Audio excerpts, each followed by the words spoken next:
அன்பு பக்தர்களே, குரு பெயர் வருஷத்துக்கு ஒரு முறை குரு பகவான் ஒரு ராசியிலிருந்து மற்றொரு ராசிக்கு செல்வது வழக்கம்.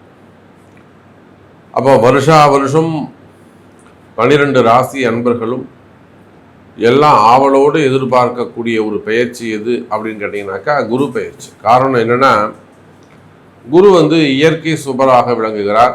இயற்கையிலேயே ரொம்ப நல்லவர், சுபத்துவம் உடையவர், இயற்கை நற்குணம் உடையவர், தப்பு செய்ய மாட்டார். தப்பே செஞ்சிருந்தாலும் ஒருவன் தவறு செய்திருந்தால் கூட அந்த தப்பையெல்லாம் தன் பேர்ல எடுத்துக்கிட்டு அவனை நல்லவனாக்கி அவனுக்கு ஒரு நற்கதிய நல்வழியை காட்டக்கூடியவர். அதனாலதான் அவருக்கு குருன்னு பேரு. இதனால எல்லாரும் ஒரு குருவை பின்பற்றுங்க அப்படின்னு ஏன் சொல்றோம்னா, குருவானவர் தனக்கு தாயுள்ளம் படைத்தவர், தன்னுடைய மகன்களால் பாவிக்கக்கூடியவர். அவங்கள்ட்ட இருக்கக்கூடிய தவறுகளை எல்லாமே தன் பார்வையிலே எடுத்துக்கொண்டு அவனை நல்லவனாக்கி அவனுக்கு புண்ணியத்தை கொடுத்து சுபத்துவமா அவனை உயர்ந்த நிலையில வாழ வைக்கக்கூடிய எண்ணம் உடையவர். அப்போ யாராக இருந்தாலும் இந்த குரு இதேன்னு ஒரு சப்போர்ட் பண்ணாருன்னா, எப்பேற்பட்ட கஷ்டமும் உங்களுக்கு இருக்கக்கூடிய எப்படிப்பட்ட கஷ்டமும் உடனடியாக நிவர்த்தியாகும். இல்லை பெரிய சிக்கலில் இருந்தாலுமே கூட, பெரிய பிரச்சனைகளில் போய் மாட்டிக்கிட்டு இருக்கீங்க, பெரிய சிக்கலில் போய் மாட்டிக்கிட்டு இருக்கீங்க, எப்படியாவது இதை விட்டு வெளியில் வந்தால் போகிறோம், இல்லை இதுக்கு எதாவது ஒன்று நாம் செய்யணும், ஏதாவது ஒன்று செஞ்சு கண்டிப்பாக நம்ம இதை யாருன்னு காட்டணும் அப்படின்னு ஒரு சிக்கலில் மாட்டிக்கிறது, சிக்கலில் மாட்டி தவிக்கிறது, பிரச்சனையில் போய் மாட்டிக்கிறது, எதுவும் செய்ய முடியாமல் அப்படியே மனசுக்குள்ள புழுக்கமாக இருக்கிறது, வேதனையாக இருக்கிறது, வலியாக இருக்கிறது, இதுக்கெல்லாம் அந்த குரு நினைப்பாரே ஆனால், பார்ப்பாரே ஆனால் இமீடியட் சொல்யூஷன், உடனடியாக அது எப்படியாவது உங்களை நான் கைப்பிடிச்சி மேலே ஆக்ஷன் விட்டுருவார். அப்போது இந்த குரு பெயர்ச்சி மே மாதம் 11ஆம் தேதி 11/5/2026 11/5/2025, ஆமாம் 11/5/2025 மதியம் 1:20 குரு பகவான் ரிஷப ராசியிலிருந்து மிதுன ராசிக்கு பெயர்ச்சி அடைகிறார். அப்போ இந்த குரு பெயர்ச்சி 12 ராசி அன்பர்களுக்குமே மொத்தமாக அனைவருக்கும், நம் அனைவருடைய வாழ்விலும் ஒரு மிகப்பெரிய சுபத்துவமான நன்மையான ஒரு மாற்றம் ஏற்பட போகுது. இந்த உலகத்துக்கே கூட, இந்த பிரபஞ்சத்திற்கே கூட ஒரு பெரிய நன்மை ஏற்பட போகிறது. புதனுடைய வீட்டுக்கு போகக்கூடிய குரு பகவான் காலபுருஷனுக்கு 3ஆம் இடத்திற்கு செல்ல போகிறார். எல்லாரும் முயற்சி எடுக்கக்கூடிய முயற்சிகளுக்கெல்லாம் வெற்றியை தரப்போகிறார். ஒரு முக்கியமான செய்தி என்னன்னு கேட்டிங்கனாக்கா, உலகம் முழுவதும் வாழக்கூடிய அன்பு பக்தர்களே, உங்களுடைய பிரச்சனைகள் எதுவாக இருந்தாலுமே கூட இந்த குரு பெயர்ச்சிக்காக ஒரு குரு பெயர்ச்சி யாகம், குரு பெயர்ச்சி பரிகார ஹோமம் ஒன்று நடைபெறுகிறது. அந்த பரிகார ஹோமத்தில் நீங்களும் பங்கு பெறலாம். சிறிய தொகை. உலகம் முழுவதும் வாழக்கூடிய அன்பு பக்தர்கள் இந்த குரு பெயர்ச்சியால் ஒரு நன்மை நடக்கணும், எனக்கு இது நடக்கணும் சாமி, பதவி வேணும், அல்லது பட்டம் வேணும், வேலை வேணும், அந்தஸ்து வேணும், ப்ரமோஷன் வேணும், அல்லது ஃபேமிலி சப்ஜெக்டு, மேரேஜ் சப்ஜெக்டு, அல்லது வம்ச அபிவிருத்தி, குழந்தை பாக்கியம், திருமணம், அல்லது பிஸ்னஸ் ரிலேட்டடாக கடன் சுமைகள், கடன் பிரச்சனைகள், ஃபண்டு டிமாண்டு, வீண்பழி அவமானங்கள், வம்பு வழக்கு, அப்போ எந்த மாதிரியான ட்ரபுள்ஸ் இருந்தாலுமே கூட ஒரு பிரார்த்தனை செய்து இந்த யாகத்தில் நீங்கள் கலந்து கொள்வீர்களே ஆனால், நீங்கள் நேரில் வரணுன்ற அவசியம் கிடையாது. சங்கல்பம் செய்து வீட்டுக்கே கூட பிரசாதம் அனுப்பி வைக்கப்படும். அப்போ தவறாமல் இந்த யாகத்தில் நீங்கள் எங்கிருந்தாலும் பங்கு பெறலாம். அப்போ இந்த குரு பெயர்ச்சி உலகம் முழுவதும் வாழக்கூடிய அத்தனை அன்பர்களுக்கும் மிக முக்கியமாக திகழ்கிறது. ஸோ ஒவ்வொரு ராசிக்கும் இந்த குரு பெயர்ச்சி என்ன செய்யுது, குரு என்ன செய்ய போகிறார், உங்கள் ராசிக்கு எத்தனாம் பாவமாக அமைகிறார், உங்கள் ராசிக்கு எத்தனாவது பாவத்தில் போயிட்டு குரு உட்காராரு, அந்த குருவால் உங்களுக்கு எப்படியெல்லாம் நன்மைகள் நடக்க போகுது, இல்லை எந்தெந்த விதத்தில் நீங்கள் குருவிட்ட போய் நீங்கள் அவர்கிட்ட முறையிடலாம் அப்படிங்கிற ஃபுல் டீட்டெயிலை போய் பார்க்கலாம் வாருங்கள். மீனராசி அன்பர்களே, குரு பெயர்ச்சி ரொம்ப முக்கியமான ஒரு குரு பெயர்ச்சி. காரணம் என்னன்னு கேட்டிங்கனாக்கா, மீன ராசிக்கு இது ஜென்ம சனி நடந்துகிட்டு இருக்கு. திருக்கணித பிரகாரம் சனி பகவான் உள்ள போயிட்டாரு. ஜென்ம சனி நடந்து கொண்டிருக்கிறது. இந்த ஜென்ம சனியில் குரு பெயர்ச்சி நடைபெறுகிறது. இது நாள் வரையில் உங்க ராசிக்கு 3ஆம் இடத்துல இருந்து வந்த குரு பகவான் முதல் முறையா 2வது கேந்திரம் ஏறுகிறார். முதல் கேந்திரம் உங்க ராசினா 2வது கேந்திரம் மிதுன ராசி. குரு பகவான் புதனுடைய வீட்டுக்கு போறாரு. கிரகம் பகை, வீடு நட்பு. அப்போ கேந்திரம் ஏறக்கூடிய குரு பகவான் மிதுனத்துக்கு இந்த பெயர்ச்சி அடைந்து மிதுனத்துக்கு போகக்கூடிய குரு பகவான் மீன ராசிக்கு 8ஆம் பாவத்தை பார்க்கிறார். அதே சமயத்துல 10வது பாவத்தையும் 12வது பாவத்தையும் பார்க்கிறார். மீன ராசி என்பர்களே, இந்த குரு பெயர்ச்சியால் 70% நன்மை உங்களுக்கு உண்டு. காரணம் என்னன்னு கேட்டீங்கன்னாக்கா, குரு பகவான் 8, 10, 12ங்கிற பாவத்தை பார்க்கிறார். 8ஆம் பாவம் என்னங்க? ஆயுள், ஆரோக்கியம். இப்ப மீன ராசிக்கு வருமானமோ அல்லது ஒரு உயர்வோ பதவி உயர்வோ முக்கியம் இல்லைங்க. அவங்க உடம்பு, உடல்நிலை, ஆரோக்கியம் தான் ரொம்ப முக்கியம். உடல்நிலை, மனசு குழப்பமா இருக்கு சாமி, படுத்தா தூக்கம் வரல சாமி, படுத்தா இந்த இடமெல்லாம் வலிக்குது, அப்படியே ஒரு கேஸ் பிடிச்சி இழுக்கிற மாதிரி இருக்கு, இன்னும் பேட் ட்ரீம்ஸ், தருத்துறா மாதிரி எல்லாம் வர்றது, காக்கா வந்து குத்திட்டு போறது, காக்கா பறந்து வர்றது, நம்ம தலைக்கு மேல போறது, கிராஸ் பண்றது, இதெல்லாம் மீனராசிக்கு சனியுடைய அத்தனை காரகத்துவம் ஆக்டிவேட் ஆகும்.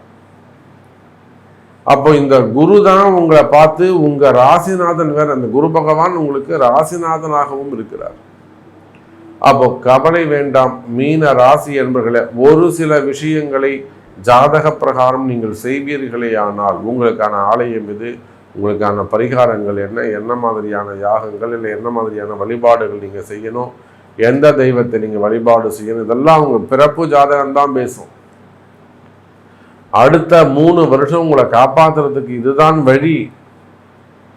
அப்போ உங்க பிறப்பு ஜாதகத்தை கொண்டு நாம எந்த மாதிரியான தெய்வ வழிபாடுகளை செய்ய வேண்டும் என்று அறிந்து வழிபாடு செய்வீர்களே ஆனால் அடுத்த 3 வருஷம் உங்களுக்கு சிறப்பாகவே இருக்கும். அதுக்கு ஆரம்பம் தான் இந்த குரு பெயர்ச்சி. அப்போ அதிகமான மனக்குழப்பம், தேவையில்லாத மனக்குழப்பங்கள் நடக்கவே இல்லையா நமக்கு, என்னடா நமக்கு எப்படி நடக்குது, எந்த நன்மையும் நமக்கு நடக்கவில்லையே, அந்த மாதிரியான ஒரு டிப்ரெஷன், ஒரு ரொம்ப லோவா ஃபீல் பண்றது, அந்த மாதிரி மனக்குழப்பங்கள் இருக்குமே ஆனால், மனக்கவலைகள் அல்லது மனசுல ஒரு பயம், தேவையில்லாத மனசுல ஒரு பயம் இருந்து கொண்டே இருப்பது, ஐயோ இப்படி நடந்துருமோ, அப்படி நடந்துருமோ, அது ஊந்துருமோ, மனசுல பயம் இருந்து கொண்டே இருப்பது. அதே போல ராகுவால் ஏற்பட்ட ஏமாற்றங்கள், நம்பி ஏமாந்துட்டேன் சாமி, உயிருக்கு உயிரா இருந்தேன், நான் ஏமாந்துட்டேன், நான் நம்பி செஞ்ச சாமி, நான் ஏமாந்துட்டேன். அது பணங்காசுகளாக இருக்கலாம், உறவு முறைகளாக இருக்கலாம், பார்ட்னர்ஸாக இருக்கலாம், காதலர்களாக இருக்கலாம், பழகக்கூடியவர்களாக இருக்கலாம், உறவு முறைகளாக இருக்கலாம், அனந்தமிகளாக இருக்கலாம். அப்போ ஏமாற்றங்கள் மெயினா ஃபண்டு, பணம் விஷயத்துல ஏமாறுவது, தொழில் விஷயத்துல ஏமாறுவது, வேலை விஷயத்துல ஏமாறுவது, இது போன்ற ஏமாற்றங்கள் எல்லாம் இருந்திருக்குமே ஆனால் கவலை வேண்டாம் மீன ராசி என்பர்களே. அந்த ஏமாற்றத்திலிருந்து வெளிவரக்கூடிய வாய்ப்பை இந்த குரு பகவான் உங்களுக்கு தருகிறார்.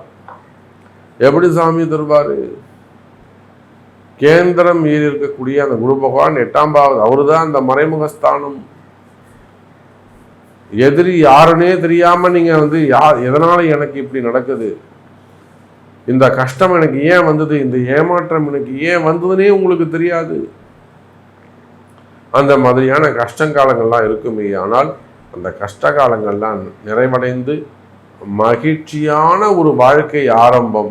அந்த மகிழ்ச்சியான வாழ்க்கையை வாழ தயாராகுங்கள் எனதருமை மீன ராசி அன்பர்களே. அப்ப இந்த குரு பெயர்ச்சியை பொறுத்தவரையிலும் ஆயுள் ஆரோக்கியம் அதிகரிக்கும். இன்னும் கூட சொல்ல வேண்டும் என்று சொன்னால், மீனராசி அன்பர்களே, உங்களுடைய கஷ்டம் என்னன்னு எனக்கு தெரியும்.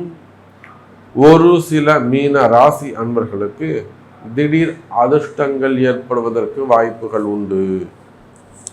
ஒரு சில மீனராசி அன்பர்களுக்கு திடீர் அதிர்ஷ்டங்கள் ஏற்படுவதற்கு வாய்ப்புகள் உண்டு. பணங்காசுகள் வந்து சேரலாம், புதிய வீடு வாங்கலாம், அல்லது ஒரு பழைய கட்டின வீடு கூட செகண்டா ஒன்று வாங்கலாம், அல்லது ஒரு இடம் வாங்குவதற்கான பிளாட்ஸ் வாங்குவதற்கான வாய்ப்புகள் வரலாம். இப்போ வீடு வாசல் வண்டி வாகன யோகம் உண்டு மீனராசி அன்பர்களே. புதிய கிரகப்பிரவேசம் செய்கிறது, ரெனோவேஷன் செய்கிறது, எக்ஸ்டென்ஷன் செய்வது, ஃபேக்டரி கொஞ்சம் எக்ஸ்டெண்ட் பண்ணுறது, புதிய மிஷின் இன்வெஸ்ட்மெண்ட் பண்ணுறது, இது போன்ற சுபத்துவமான விரயங்கள்லாம் உங்களுக்கு இருக்கு. ஆனால் இதெல்லாம் செய்யும் பொழுது ஒரு வார்த்தை நீங்கள் உங்கள் ஜாதகத்தை கொடுத்து உங்களுக்கு தெரிந்த நல்ல ஜோதிடரை அணுகி, சாமி எனக்கு இது இப்படி இருக்கு, நான் இதை செய்யலாமா அப்படின்னு ஒரு முறை கேட்டு செய்வது சிறப்பு மீனராசி அன்பர்களே. அதே போலத்தான் தொழில் ஸ்தானத்தை குரு பார்க்கிறார். உங்க தொழில எவ்வளோ தடைகள் இருந்தாலும், எனக்கு வேலையே நடக்கல, தொழிலே நடக்கல, எனக்கு வேலையே கிடைக்கல, உங்க வேலை செய்கிற இடத்துல வருமானம் வரக்கூடிய இடத்துல என்னெல்லாம் உங்களுக்கு தடைகள் இருக்கிறதோ அத்தனை தடைகளும் விலகும். கவலை வேண்டாம் மீனராசி அன்பர்களே.